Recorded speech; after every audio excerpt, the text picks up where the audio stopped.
You want to learn how to make a rolling tray from start to finish? I've got you. You've come to the right place. Hi, my name is Mark, and this is my channel Epoxy Alchemy, where I'm going to show you step by step, in depth, how you can make a rolling tray just like this, from mixing the resin to making your own double layer vinyl decals. Stick around to the end of the video because you're not going to want to miss it. Alright, let's get right into it.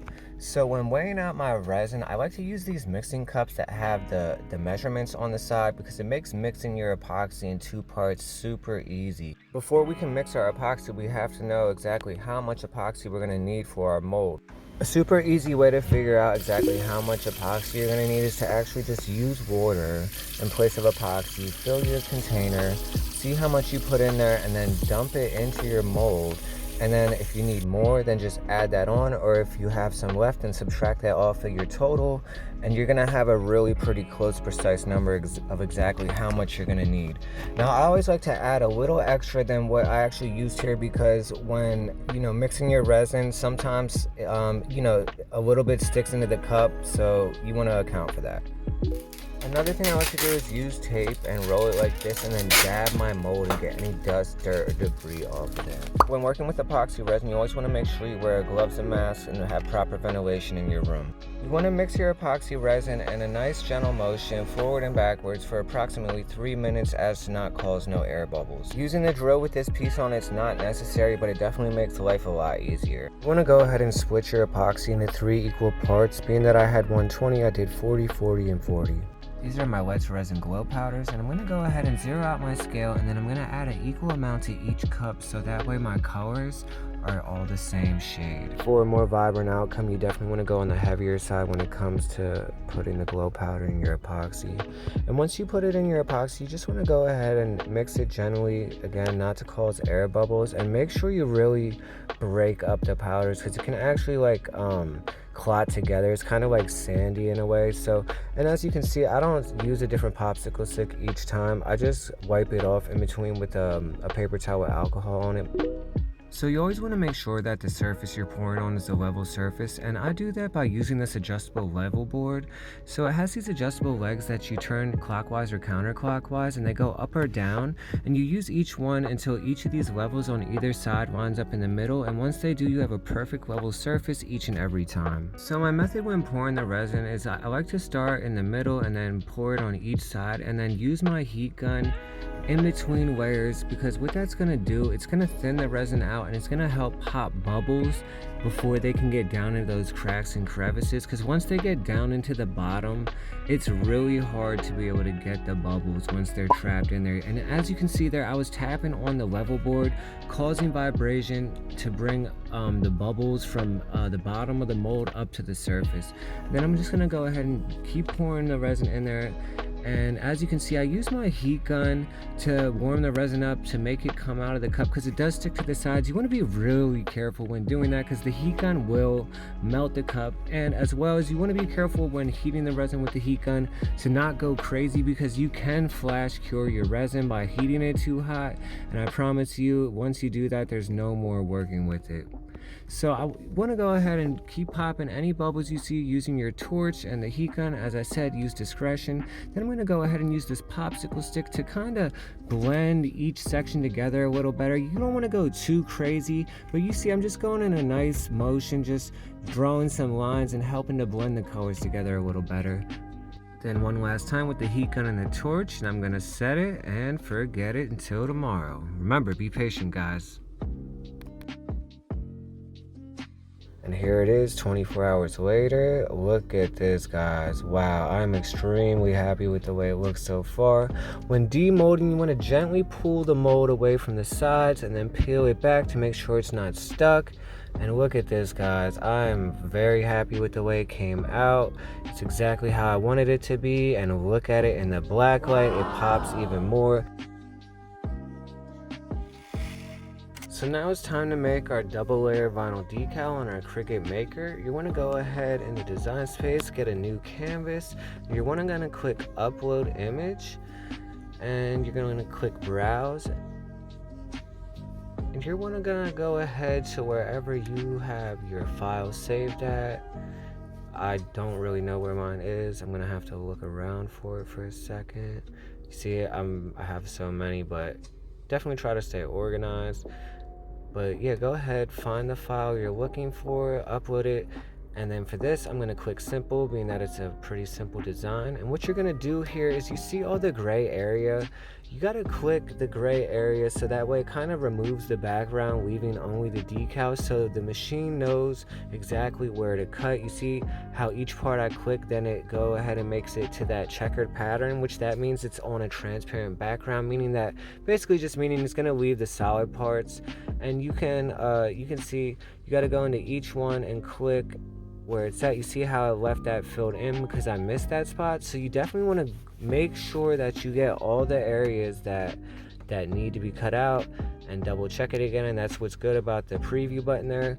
If you upload the image already as a PNG on a transparent background, then you wouldn't have to go through all this, but it's definitely nice that they incorporated that into the design space itself. So then you want to click next, and we're going to go ahead and save it as a cut image, meaning that this is a cut image. Then once you click save, it's automatically going to load into your recent uploads, and you can go ahead and click on the image you want to select, and then click add to canvas, and it's automatically going to load into the design space. By default, your image is automatically going to load as the size it's saved. So you're going to want to measure your rolling tray horizontally and vertically, so you know exactly the dimensions you want to make your image so it'll fit on your tray proportionately and not be too big or too small. I don't know if you can see up here, but this box that says W and H, that's width and height. So you're going to want to go and put the width that you want your decal, and as long as that lock is checked, it's automatically going to reproportion the height for you. So being that I'm going to be making a double layer decal, I want to change the color of the first layer to resemble what it's going to be in the final thing, just to make it easier for me to recognize it. So what I'm going to do here is I'm going to create an offset of the actual image here. So I click offset, and then you can go ahead and change it to the dimension you want. I put 0.05, and you see it just makes a slight outline of the original design, and you see how it just creates that effect. And then I'm just going to change the color of that layer to silver, because that's what it's going to be, and you can kind of see what the final outcome's going to look like. It just makes it pop. So as you can see over there, now I have my both layers. I got the top layer and the bottom layer. So when you go ahead and click make it, it gives you a preview of what each part of your decal is going to look like. So that would be the bottom, the silver there on that one. And then when you go to the second one, which is going to be the green, that's going to be the top.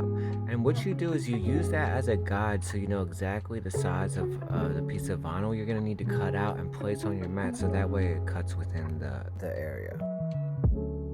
Good rule to follow: measure twice, cut once. And I just was looking at the dimension, and something didn't quite seem right to me, and I realized that my height is actually a lot higher than what my tray is.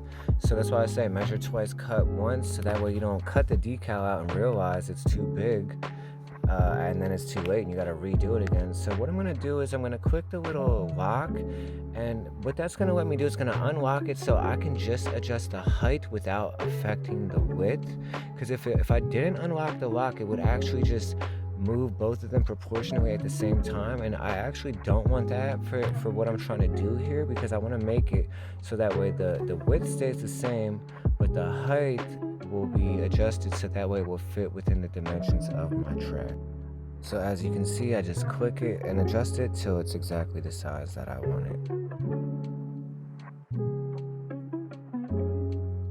So like I said previously, you want to make sure that the piece of vinyl you're cutting out is big enough for the size of the design you're trying to cut, so that way you make sure it cuts the whole thing out. You want to make sure that when you put your vinyl down onto your mat, that it's firmly against it with no air bubbles. Sometimes you've seen there how I had to lift it up off the film and re-put it back down to make it flat. And these mats are kind of old, so they're not that sticky. So I'm taping the corners with like blue painter's tape and just making sure that it's super flat so you get a nice clean cut. You want to make sure you click the right setting, which I use vinyl here, and I like to use less pressure because I come to find out that the Cricut Maker, it cuts a little heavy-handed, and so I always just like to use less, but you can go fine-tune each setting you want to make it exactly the pressure you want it to be. And look at it go, you guys. These machines, they're amazing. They're really worth every penny. I think this one goes for $189.99. As you can see, I'm done there with the first cut, and what I did there is I put the other piece of vinyl on the other side of the mat, so that way it's just ready to go. When the first cut's done, I just pop it out, switch it around, make sure that the vinyl is firmly down against again, and then I go ahead and click go again, and then it's going to go ahead and cut the second decal. Like I said, these machines really come in handy when you're making a lot of rolling trays and different kinds of crafts, so it's definitely a good investment. And here's the finished decal. It looks great. That's the bottom. When weeding, you definitely want to take your time, and you're gonna have to find your own rhythm and flow and technique. At first I found it super frustrating, but now I actually do find it quite relaxing, and it's really fun to watch the time-lapse video. But what you're going to want to do is then layer the two decals together on the transfer tape and get it ready to put on your tray. When placing your decal on the tray, you want to make sure that you position it in the center of the tray, and then you want to take your squeegee and push down nice and firmly from the top to the bottom as to not cause no air bubbles. When pulling the transfer tape away, you want to pull as close to the surface of the tray as possible and pull back in a slow motion, making sure all the vinyl's coming up. This was giving me trouble with the top layer not sticking to the bottom. Why are you doing this? As you can see, I was super frustrated, but in the end, I did manage to get it off. But I do have to figure out this issue because I will not go through that again. And as you can see, it looks great. And then in the black light, the vinyl is UV reactive as well. Time to dump the tray. So after mixing up my resin, I want to just pour the resin in the middle of the tray, heat it up with my heat gun, and just gently swirl it around the whole tray, making sure to coat each part of the tray. I'm using my heat gun and torch to pop any bubbles. Remember, don't go too crazy, guys. Don't want to flash cure or cause any issues. So then what I'm gonna do is I'm gonna take the resin and go along the whole edge of the tray because it's kind of flat from being in the mold. So what that does, it kind of just makes it pop and look 3D. So once I'm done, you're definitely just gonna want to set it and forget it and wait till tomorrow. So here it is, you guys. This is the finished thing. This is what it looks like in the light. You can see the vinyl, it just pops. It's the holographic, the double layer vinyl. And look at that edge, you guys. Here it is in the black light again. Look at the vinyl, it just pops in that UV light as well as the UV powder I used. I'm very happy with the way this one came out.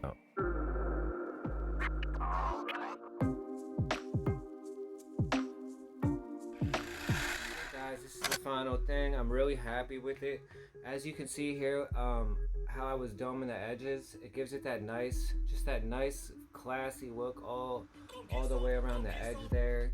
And this is how, like I said, as you can see, I got a black light here, so the vinyl itself is UV reactive, as well as the pigment is UV reactive. And not only is it UV reactive, but if you take the black light off of it, hold up, I'm gonna show you guys. Turn the light out, make it a little darker. So if you can see, it really look how bright. When you have it right on it, it is bright. But even when you take the light away, you see how it still glows. I don't know, let me make it dark. You see it under my shirt. But yeah, no, I'll show you. I'll show y'all. I'm gonna go somewhere darker. Hold up, let me take this off.